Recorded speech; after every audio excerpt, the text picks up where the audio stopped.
Kenapa kucing mendengkur?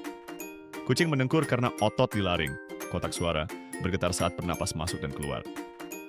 Suara ini sering muncul ketika kucing merasa nyaman, misalnya saat dipeluk atau dielus. Tapi ternyata, mendengkur bukan hanya tanda bahagia. Kucing juga mendengkur ketika sedang sakit, cemas, atau bahkan sekarat. Para peneliti menduga bahwa getaran mendengkur pada frekuensi 25-150 Hz bisa membantu mempercepat penyembuhan tulang, mengurangi rasa sakit, dan meningkatkan kesehatan. Jadi pering adalah alat penyembuhan alami mereka.